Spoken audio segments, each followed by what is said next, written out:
The recommendation to wear masks to prevent the spread of coronavirus has prompted all kinds of reaction, including some chaos. Call the cops. You think I'm scared? You terrible. What's your problem? Just mind your business. I hope so. I hope all y'all know. That's like stop, man. You record me, dog. She got a mask on. She got a mask on. The baby even got a mask on.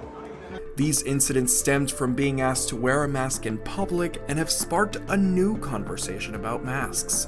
Why are people refusing to wear them? To answer this question, we first asked our viewers, who gave us answers ranging from religious beliefs to medical concerns. Then, we spoke to a behavioral expert. My name is Dr. Ebony Jackson, and I'm a licensed psychologist. And a voice you might recognize from KSAT coronavirus coverage. We are joined by Dr. Ruth Bergeron from the Long School of Medicine to find out how much weight these concerns actually carry. There's mixed information out there. You hear one thing from one source of information, one media source, and then you hear it from another. Texas governor said it's not legal and I don't have to. Even doctors sometimes disagree. Initially when this thing started happening, we were told that masks are really for people who are sick, and that's to keep you from getting other people sick, and that it wasn't necessary for us to all wear masks, save the mask for the healthcare workers, and then now it's everybody needs to wear a mask. So I can understand why people will be frustrated because so much has changed. Take a look at this response where a viewer said, quote, "This is America. The idea of masks has become highly political. Some say being required to wear one infringes on their constitutional rights." This is new. We haven't had to wear a mask in America. In other countries, this is something they've been accustomed to do for years. For violation of my constitutional rights and my civil rights. But in America, we're not used to that. This is completely new. And so with anything that's new, you're gonna have pushback from people who don't agree. And it could be lack of understanding, or they just don't want the government telling them what to do. Jackson says while some people don't trust the government, others want to stand by it wholeheartedly. Sometimes there's like this sense of entitlement that comes with it, like, don't tread on me, these are my rights, I have the right to kind of do whatever I want, this is America. But that's not true.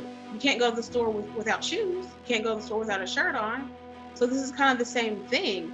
And so not everyone has that ability to kind of think about others and consider, how their behavior impacts other people.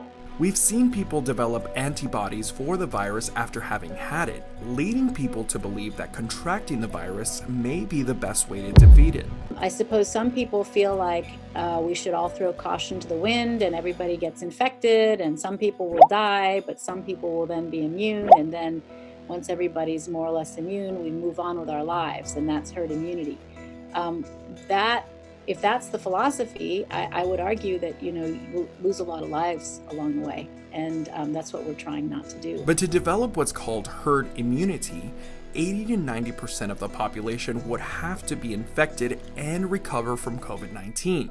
And even then, Dr. Bergeron says experts still don't know how long that immunity will last. We don't have that information. We know that with SARS, which was in the 2003, 2004 time period, that people who got over that infection did have lasting immunity, but it lasted about 2 to 3 years. While so much of the fight against coronavirus relies on science, some choose to rely on their faith. I think when it comes to the thinking of faith over fear, it's how they interpreted whatever religious text that they're viewing. And if they don't full-heartedly put their trust in God or whomever that spiritual person, that higher powers they believe in, they feel like they are failing as a practitioner of that faith. And so I can't say that all folks of faith are along that line, because there are plenty of folks of faith who are practicing social distancing, who are wearing a mask, and who are believing and trusting in, the scientists and doctors who are telling us that this is what's best for our health. You've heard it time and time again that people with underlying health conditions are the most vulnerable, but certain conditions are actually valid reasons to forego a mask. And that includes folks who have autism, who have sensory processing difficulties. It includes people who have mental health challenges, but it includes also people with asthma. They are specifically listed. Now, if you are an asthmatic that has no problem wearing a mask, then we would ask you to wear that mask and not just use your asthma as a reason to not do it. And when it comes to mental health, many said face masks increase their anxiety. Dr. Jackson says that could be for more reasons than one. Your face is covered. You have a harder time breathing, and in a way, you feel more contained. I've seen a number of people tell me that they're a lot more anxious right now. I'm sure we all have our moments of anxiety. So, yeah, I can see anxiety being a barrier to wanting to wear the mask. Lastly, some said they felt protected enough simply by following other CDC guidelines like washing your hands or social distancing.